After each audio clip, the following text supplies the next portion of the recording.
Selamat pagi, selamat hari Minggu, dan salam sejahtera buat kita sekalian.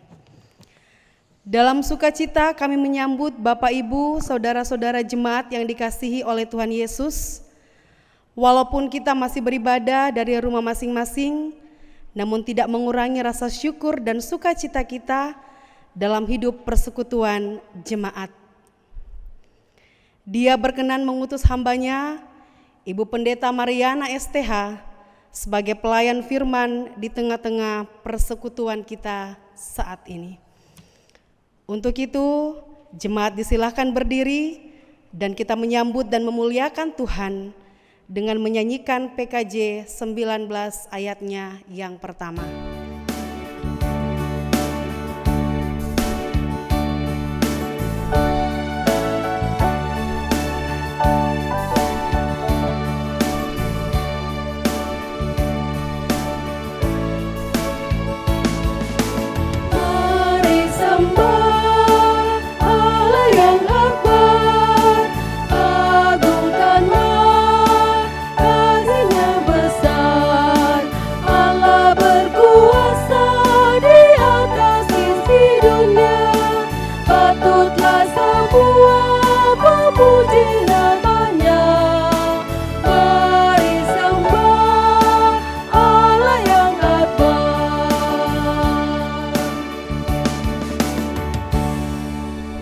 Kita mulai. Di dalam nama Allah Bapa, Anak, dan Roh Kudus.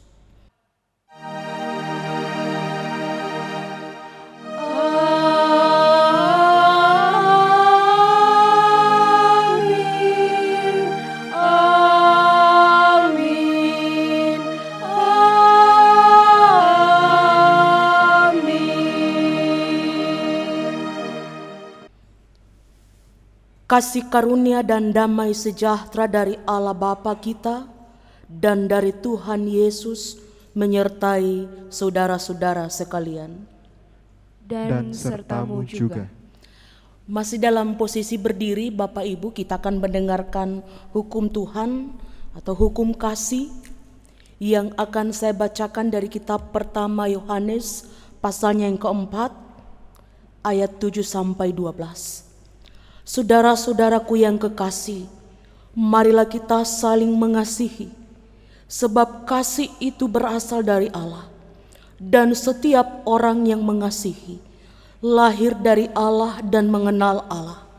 Barang siapa tidak mengasihi, ia tidak mengenal Allah, sebab Allah adalah kasih. Dalam hal inilah kasih Allah dinyatakan di tengah-tengah kita, yaitu bahwa Allah telah mengutus anaknya yang tunggal ke dalam dunia supaya kita hidup olehnya. Inilah kasih itu, bukan kita yang telah mengasihi Allah, tetapi Allah yang telah mengasihi kita dan yang telah mengutus anaknya sebagai pendamaian bagi dosa-dosa kita. Saudara-saudaraku yang kekasih, jikalau Allah sedemikian mengasihi kita, maka haruslah juga kita saling mengasihi. Tidak ada seorang pun yang pernah melihat Allah. Jika kita saling mengasihi, Allah tetap di dalam kita dan kasih-Nya sempurna di dalam kita. Amin. Kita puji Tuhan dari nyanyian Ku Kasihi Kau dengan Kasih Tuhan.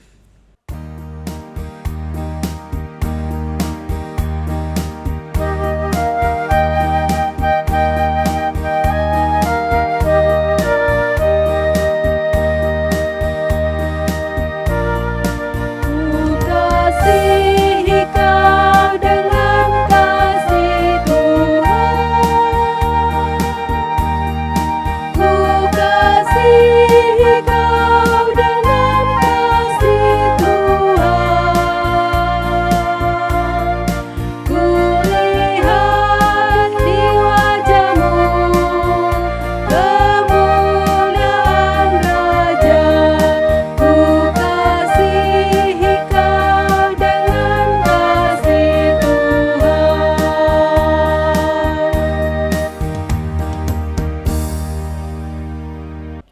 Bapak, Ibu, saudara-saudara yang kekasih, kita akan masuk dalam pelayanan firman Tuhan.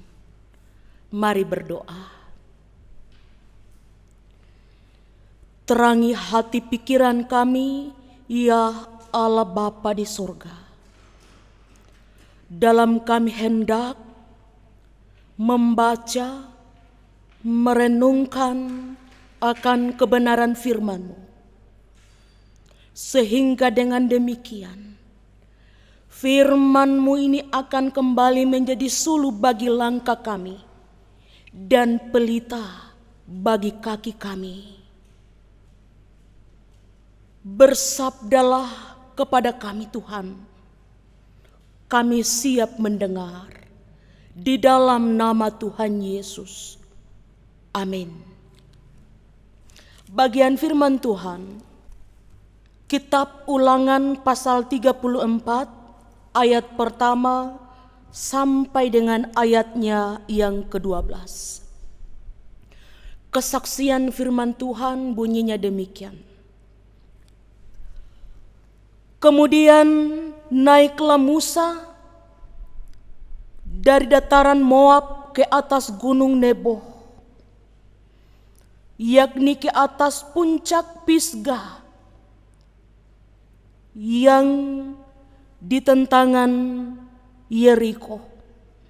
Lalu Tuhan memperlihatkan kepadanya seluruh negeri itu, daerah Gilead sampai ke kota Dan, seluruh Naftali, tanah Efraim dan Manasye, seluruh tanah Yehuda sampai laut sebelah barat, tanah Negeb dan lembah Yordan, lembah Yeriko, kota pohon korma itu sampai Soar. Dan berfirmanlah Tuhan kepadanya, inilah negeri yang kujanjikan dengan sumpah kepada Abraham, Ishak dan Yakub. Demikian, kepada keturunanmu lah akan kuberikan negeri itu. Aku mengizinkan engkau melihatnya dengan matamu sendiri, tetapi engkau tidak akan menyeberang ke sana. Lalu matilah Musa, hamba Tuhan itu, di sana di tanah Moab, sesuai dengan firman Tuhan. Dan dikuburkannyalah dia di suatu lembah di tanah Moab, di tetangan Bet Peor, dan tidak ada orang yang tahu kuburnya sampai hari ini. Musa berumur 120 tahun ketika ia mati. Matanya belum kabur dan kekuatannya belum hilang. Orang Israel menangisi Musa di dataran Moab 30 hari lamanya. Maka berakhirlah hari-hari tangis perkabungan karena Musa itu. Dan Yosua bin Nun penuh dengan roh kebijaksanaan, sebab Musa telah meletakkan tangannya ke atasnya. Sebab itu orang Israel mendengarkan dia dan melakukan seperti yang diperintahkan Tuhan kepada Musa. Seperti Musa yang dikenal Tuhan dengan berhadapan muka. Tidak ada lagi nabi yang bangkit di antara orang Israel dalam hal segala tanda dan mujizat yang dilakukan atas perintah Tuhan di tanah Mesir terhadap Firaun dan terhadap semua pegawainya dan seluruh negerinya, dan dalam hal segala perbuatan kekuasaan dan segala kedahsyatan yang besar yang dilakukan Musa di depan seluruh orang Israel. Amin. Untuk pembacaan firman Tuhan, yang disebut berbahagia adalah setiap kita yang selalu rindu untuk merenungkan firman-Nya siang dan malam. Haleluya. Haleluya. Haleluya. Haleluya.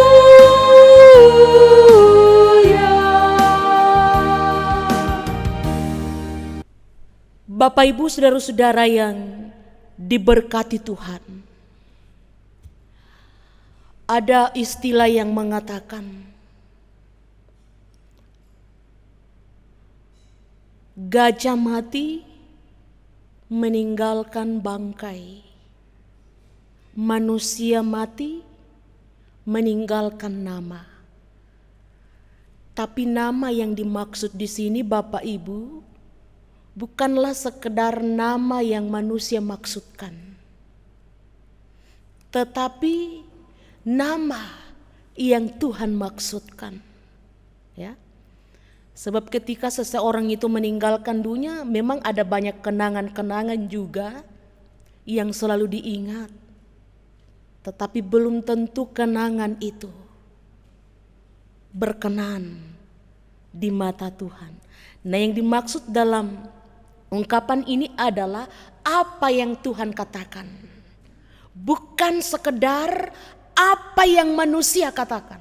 Jadi manusia mati meninggalkan nama yang Tuhan katakan. Nah, dalam perikop bacaan kita saat ini Bapak Ibu ini menceritakan seputar meninggalnya Musa, seorang nabi yang mengantar umat Israel, yang dipakai oleh Tuhan mengantar umat Israel keluar dari tanah Mesir, bahkan sampai di perbatasan. Artinya saat orang Israel akan menyeberang ke tanah Kanaan, ya. Musa pada akhirnya tidak diizinkan oleh Tuhan untuk melangkahkan kaki untuk menyeberang ke tanah Kanaan, tapi dibawa oleh Tuhan ke sebuah bukit, ya, ke sebuah gunung untuk melihat ke seberang bagaimana ke tanah Kanaan itu. Mata Musa pada saat itu masih sehat. Mata Musa saat itu belum kabur, kekuatannya juga masih luar biasa. Bayangkan saja masih mampu mendaki bukit, mendaki gunung. Ya. Sekalipun umurnya saat itu sudah 120. Ya. Tapi Tuhan mengasihinya sehingga tetap kuat dan sehat. Tapi tidak lalu menjadi jaminan baginya untuk tetap diperkenankan menyeberang ke tanah Kanaan. Tuhan hanya mengizinkannya untuk melemparkan pandangannya ke sebelah. Tapi apakah Musa lalu membantah, Tuhan, aku ini sudah 40 tahun lamanya memimpin umat Israel, dalam jatuh bangunnya aku, dalam banyak tantangan, bahkan ancaman jiwa sekalipun. Kenapa lalu aku yang tidak diizinkan? Tidak, sama sekali Musa tunduk pada otoritas Tuhan. Dan itulah arti pelayanan sesungguhnya, tunduk pada otoritas Tuhan. Sekalipun kadang berseberangan dengan kata hati, kadang berseberangan dengan keinginan, kadang berseberangan dengan rencana. Tapi yang namanya pelayanan harus tunduk pada oknum yang memberi kepercayaan itu. Itulah Musa. Musa tidak diizinkan untuk menyeberang ke tanah Kanaan. Tapi bukan berarti Tuhan tidak mengasihinya. Musa mati, tapi sudah dipastikan dia masuk surga. Di kemudian hari, saat Yesus tampil di sebuah gunung, Musa ada bersama dengan Elia duduk di samping kiri kanan Tuhan Yesus. Bukti bahwa ternyata Musa, Tuhan mengantarnya ke surga. Bukan berarti Tuhan tidak memperhitungkan pekerjaan Musa, ya. Jadi Musa tidak diizinkan untuk menyeberang, tapi bukan berarti Musa membantah. Sebab Musa loyal terhadap Tuhan, melayani Tuhan dengan penuh loyalitas melalui kesetiaannya kepada umat Israel. Sekalipun umat Israel itu benar-benar tegar tengkuk, tapi Musa tidak pernah patah arang. Musa tidak pernah menyerah, tetap berjuang untuk mengantar umat Israel. Sebab itu bukti kesetiaannya kepada Tuhan. Sebab bagaimanapun umat Israel ini adalah umat kesayangan Tuhan. Bapak Ibu saudara-saudara yang kekasih, bulan Oktober ini tinggal beberapa hari lagi pas tanggal 31 ya. Itu merupakan hari reformasi, tanggal 30 Oktober. Hari reformasi gereja. Itu berarti bahwa bulan Oktober ini adalah hari di mana kita memperingati hari reformasi gereja. Yang gereja kenal atau sesuai dengan sejarah gereja, Maka yang termasuk dalam tokoh-tokoh reformasi adalah Martin Luther, Zwingli, Calvin. Ya. Tapi Bapak Ibu saudara, mungkin kita semua sepakat kalau semua katakan, Musa pun masuk kategori tokoh reformasi. Dia juga layak untuk menerima penghargaan sebagai salah seorang tokoh reformasi gereja. Tokoh reformasi mengapa? Musa juga terus mereformasi pikiran umat Israel, mengubah pola pikir, mindset umat Israel. Dia berjuang ini bukan waktu singkat Bapak Ibu, 40 tahun lamanya. Musa terus berjuang, ya. Tetapi apa modal dan apa kekuatan Musa? Kekuatannya adalah hubungannya secara pribadi dengan Tuhan. Musa tidak pernah memutuskan hubungannya dengan Tuhan, pribadi yang memberinya kepercayaan untuk melakukan pelayanan. Ya. Sekali lagi Bapak Ibu, Musa juga layak untuk menerima predikat itu. Dia juga layak menjadi seorang tokoh reformasi. Sebab Musa juga mampu melakukan banyak hal, mengubah pola pikir mindset umat Israel. Sekalipun harus jatuh bangun, sekalipun nyawanya kadang menjadi taruhan, selalu menjadi sasaran empuk pemberontakan umat Israel. Tapi pernah tidak mengeluh, pernah tidak berangan-angan untuk melepaskan, untuk meninggalkan umat Israel. Tidak, sama sekali tidak. Ya. Sampai pada matinya tetap melakukan pelayanan. Dan tidak pernah meminta syarat, tidak pernah membantah, tidak pernah komplain. Kok saya tidak menikmatinya, padahal sudah lama saya merintisnya, sudah berpuluh-puluh tahun. Tidak, Musa melakukan pelayanan semata-mata untuk Tuhan, bukan untuk kepentingannya. Karena itu ia melakukan pelayanan tanpa syarat.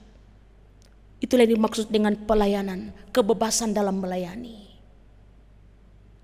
Tidak meminta syarat, tidak menyodorkan syarat, tidak diizinkan menyeberang ke tanah Kanaan pun, tidak membantah. Bapak Ibu, ini merupakan tantangan iman. Pengalaman Musa ini merupakan tantangan iman bagi kita, umat percaya saat ini. Ya. Sebab tidak dapat dipungkiri Bapak Ibu bahwa terkadang di zaman sekarang terlalu susah, terlalu sulit kita menemukan pribadi-pribadi yang betul-betul loyal untuk melayani Tuhan. Terkadang kita bersembunyi di balik alasan, seandainya juga saya adalah, seandainya saya juga adalah, dan lain sebagainya.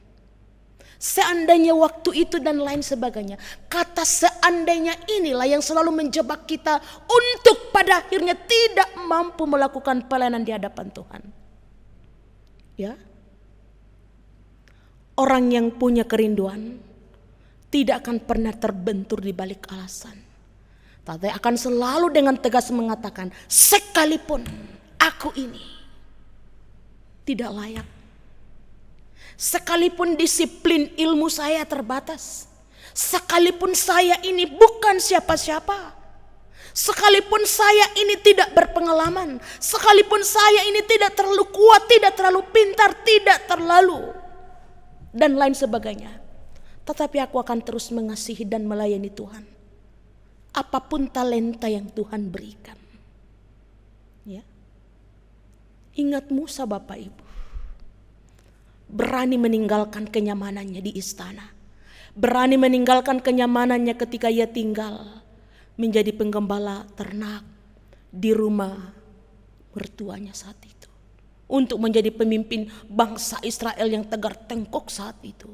Demi untuk Tuhan. Ya. Jadi apapun itu Bapak Ibu, jangan ada alasan bagi kita untuk tidak melayani Tuhan. Umat Kristen bebas melakukan pelayanan tanpa syarat, tanpa alasan.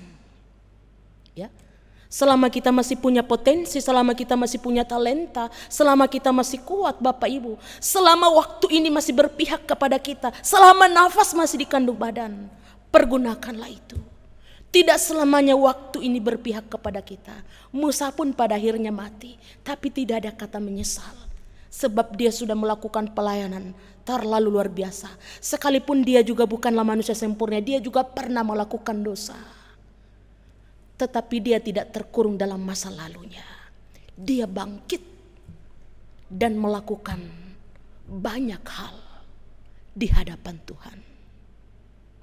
Nah Bapak Ibu, saudara-saudara yang sama dikasihi Tuhan, sekiranya hidup kita akan selalu menjadi lukisan-lukisan yang tidak akan pernah hilang. Akan menjadi sebuah syair lagu yang indah yang tidak akan pernah terlupakan. Lukisan-lukisan yang dimaksud adalah menjadi lukisan Allah, menjadi lukisan Kristus, ya. Supaya setiap orang yang melihat, yang memandang, yang mendengar, di pendengaran, di mata orang, mereka akan selalu melihat Kristus. Mereka akan selalu melihat kemuliaan Tuhan. Belajar untuk memberikan yang terbaik, bukan hanya yang sisa-sisa. Bukan hanya ketika kita sudah tidak mampu, ketika sudah tidak ada waktu, ketika sudah tidak ada pekerjaan lain lagi, baru mau melayani Tuhan. Berikanlah yang terbaik, ya. Sudahkah yang terbaik ku berikan kepada Yesus Tuhanku, besar pengorbanannya di Kalvari, ya. Sudahkah yang terbaik kuberikan kepada Tuhan? Jangan nanti pada saat kita sudah lelah, kita sudah jenuh. Jangan nanti pada saat kita sudah tidak berdaya. Jangan nanti pada saat kita sudah tidak punya kesempatan lagi. Tapi berikanlah yang terbaik kepada Tuhan tanpa syarat, tanpa harus menuntut syarat. Ingat sekali lagi, pelayanan seorang Musa yang tadi saya katakan juga layak dimasukkan dalam daftar tokoh reformasi. Sebab dia juga adalah seorang pemimpin yang berintegritas, pemimpin yang loyal. Melalui kehidupannya, lukisan-lukisan, gambar-gambar Allah selalu nyata. Ini penting untuk kita renungkan Bapak Ibu di tengah-tengah dunia yang semakin menantang sekarang. Ada saja hal yang lebih menarik perhatian. Ada saja hal yang coba menggeser kemuliaan Tuhan dari dalam pikiran kita. Ada pekerjaan yang lebih menarik, yang lebih menghipnotis hati pikiran kita. Ingat, sebelum terlambat, selama engkau masih kuat, masih sehat, masih berpotensi, masih punya pikiran, layanilah Tuhan melalui talenta-talenta yang Tuhan berikan. Melayani Tuhan Bapak Ibu bukan berarti harus berkhotbah seperti ini. Melayani Tuhan bukan berarti harus menjadi pendeta dulu, harus menjadi majelis dulu. Tapi dalam ladang apapun Tuhan menitipkan kita, layanilah Tuhan. Kerjakanlah segala sesuatu layaknya engkau sedang melayani Tuhan. Tanggalkanlah semua hal-hal yang kadang menghalangi, yang kadang menghantui kita untuk melakukan pelayanan. Nah Bapak Ibu Saudara-saudara, demikian firman Tuhan bagi kita. Sekiranya firman Tuhan ini akan terus menginspirasi kita dalam menata hidup lebih baik lagi di hadapan Tuhan. Tuhan memberkati kita, Tuhan memberkati firman-Nya. Terpujilah namanya dari saat ini kekal selama-lamanya. Amin. Mari sejenak kita bersaat teduh.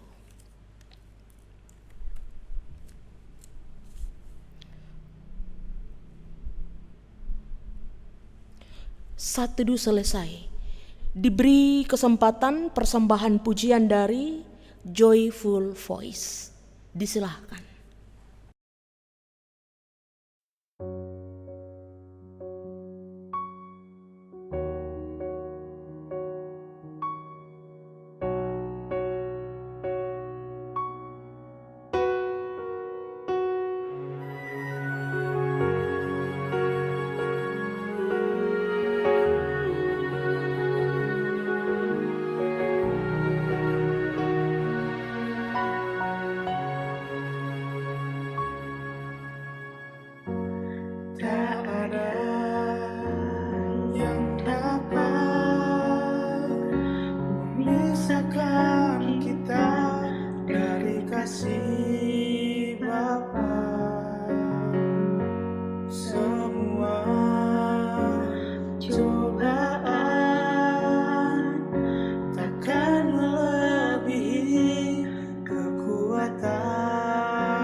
Sidang jemaat yang kekasih, marilah kita kembali sama-sama berdiri dalam persekutuan dengan orang-orang percaya di segala tempat dan di sepanjang zaman.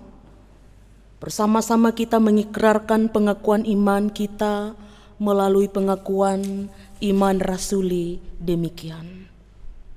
Aku percaya kepada Allah, Bapa yang Maha Kuasa, Khalik langit dan bumi, dan kepada Yesus Kristus, anaknya yang tunggal Tuhan kita, yang dikandung daripada Roh Kudus, lahir dari anak darah Maria, yang menderita di bawah pemerintahan Pontius Pilatus, disalibkan, mati dan dikuburkan, turun ke dalam kerajaan maut.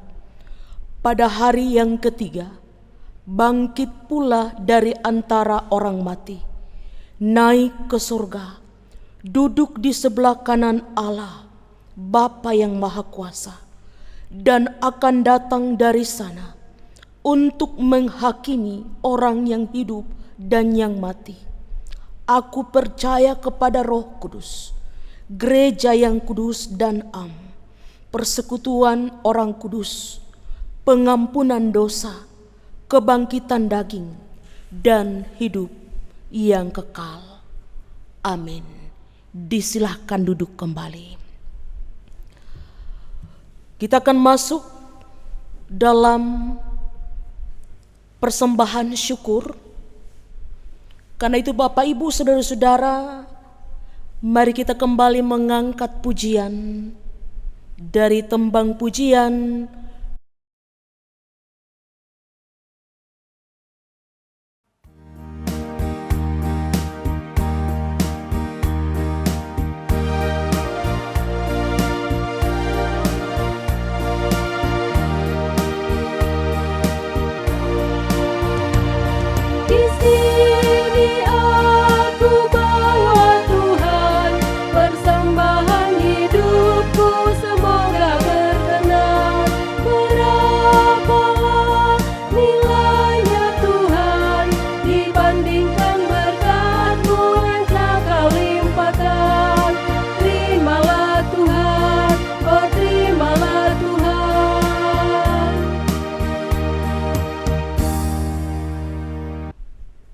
kita akan masuk dalam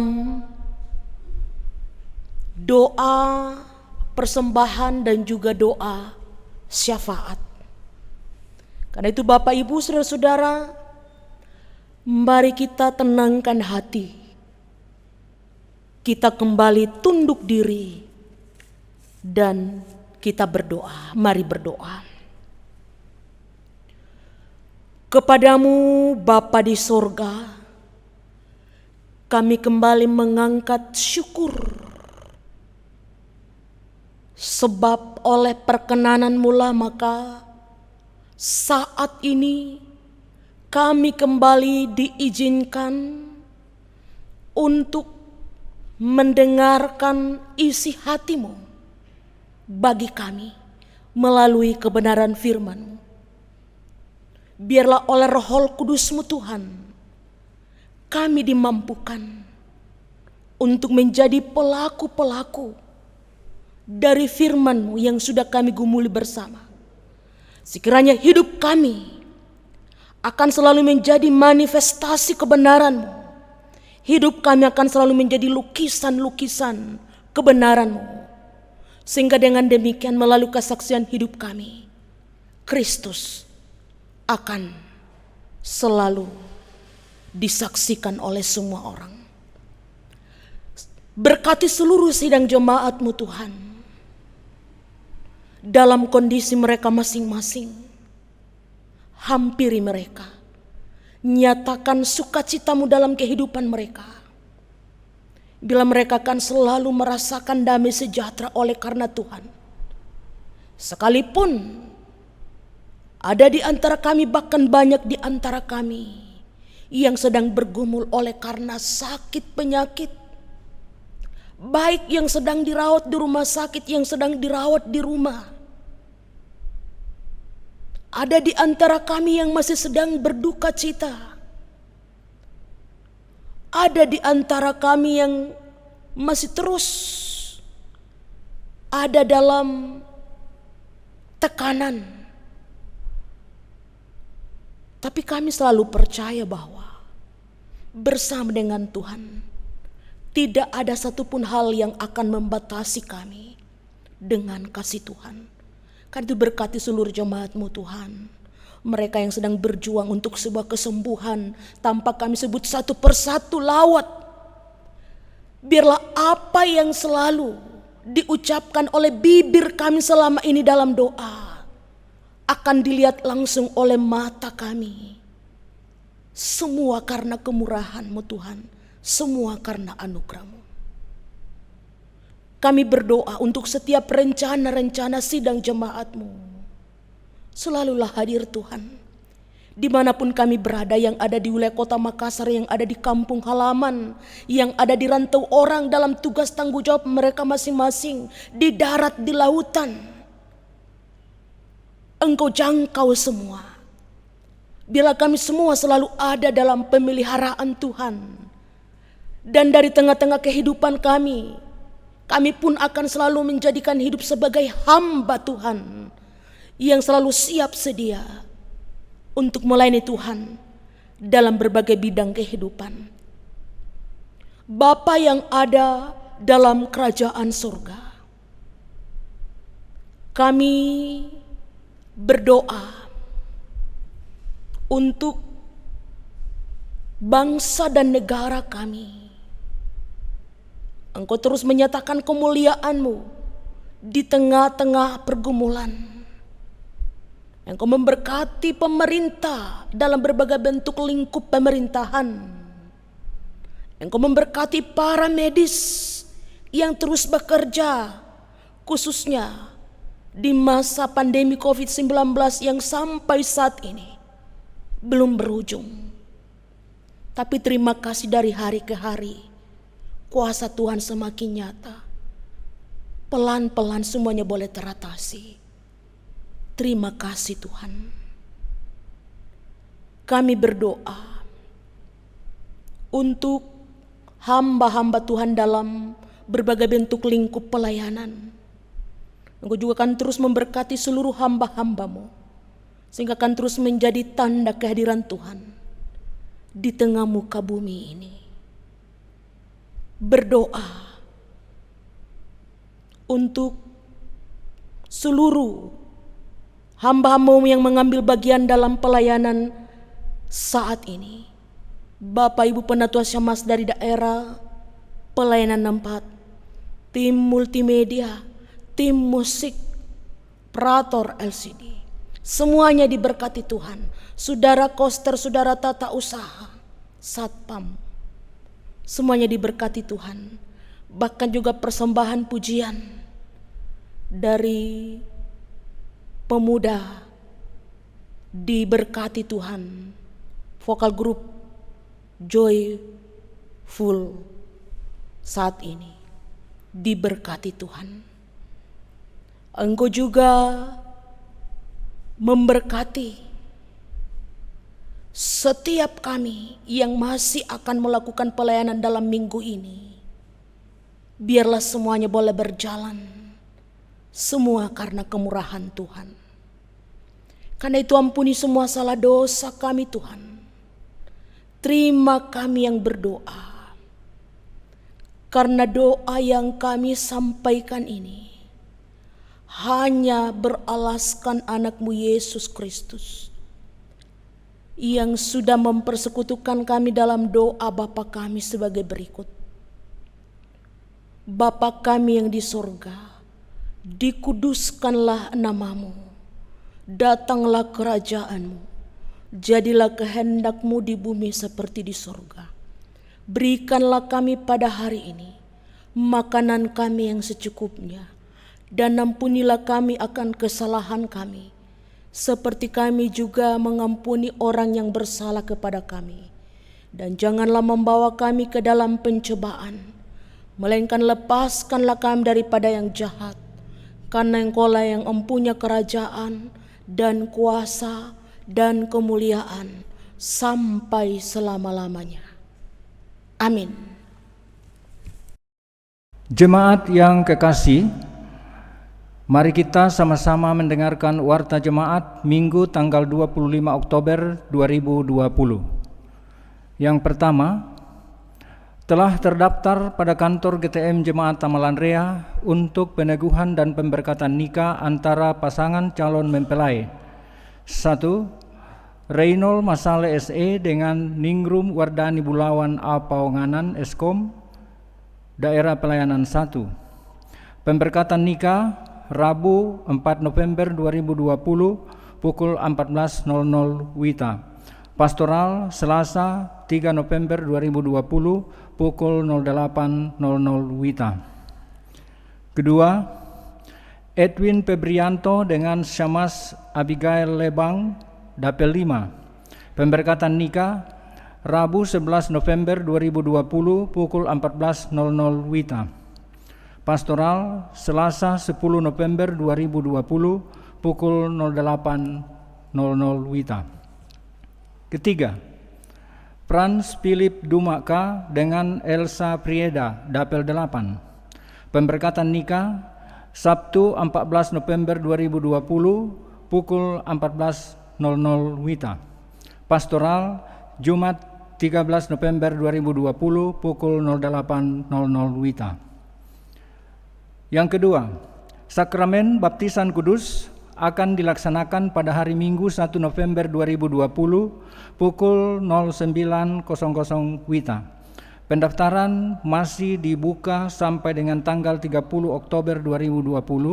Pastoral bagi orang tua dan saksi-saksi akan dilaksanakan pada hari Sabtu 31 Oktober 2020 pukul 08.00 WITA. Yang ketiga, kebaktian rumah tangga secara online atau live streaming akan diaktifkan kembali sepanjang bulan November 2020 2 kali seminggu setiap hari Senin dan Jumat.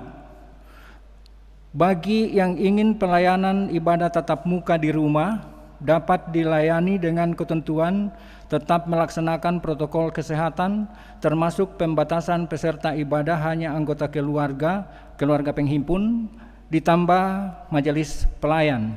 Jadwal pelaksanaan dikoordinasikan oleh keluarga penghimpun dengan majelis di dapel masing-masing.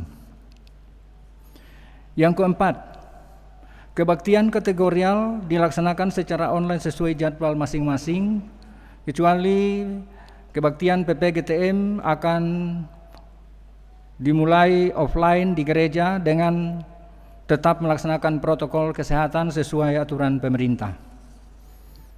Yang kelima,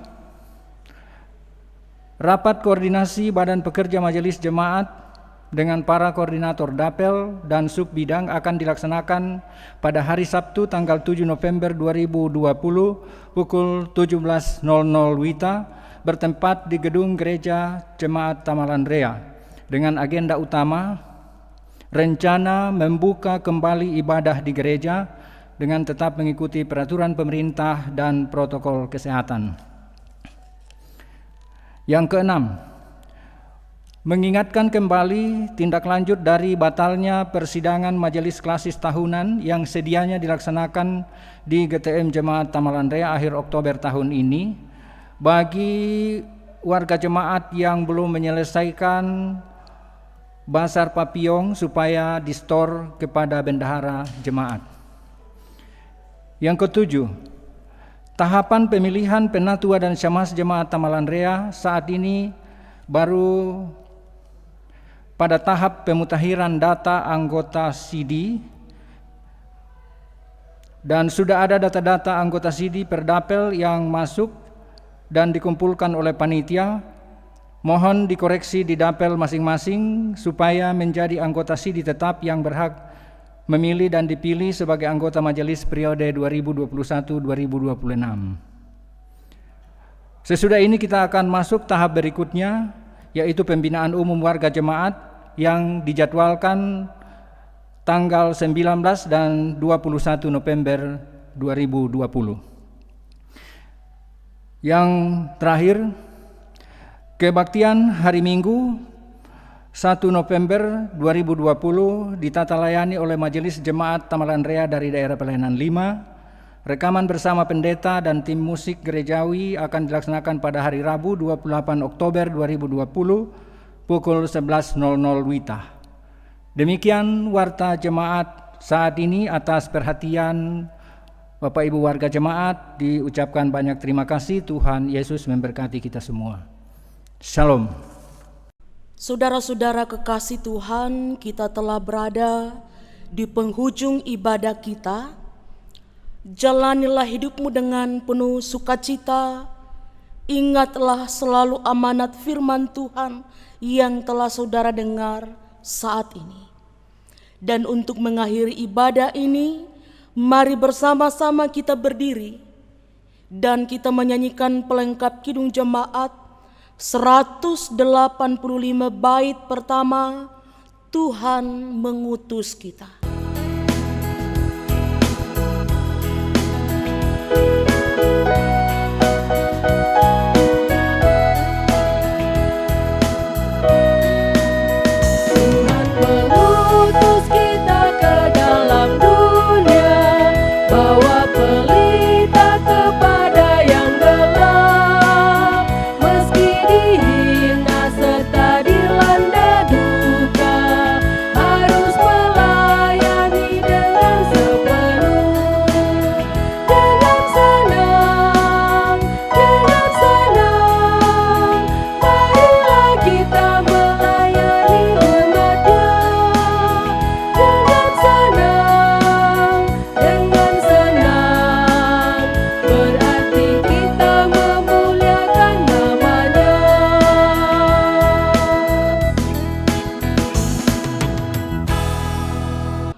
Pergilah kamu, hadapilah dan jalanilah hidupmu dengan semangat baru untuk selalu memuliakan Tuhan.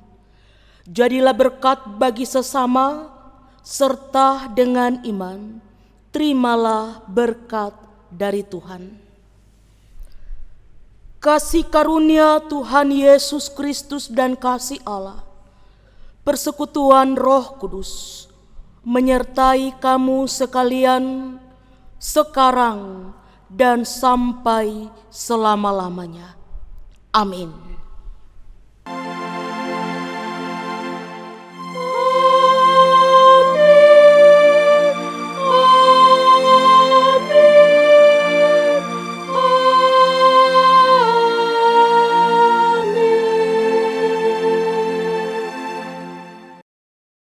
Jemaat Tuhan, sebagai nyanyian penutup, mari kita menyanyi dari NKB 188 ayatnya yang pertama.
Jemaat dipersilakan duduk kembali. Ibadah kita selesai. Selamat hari Minggu, Tuhan Yesus memberkati.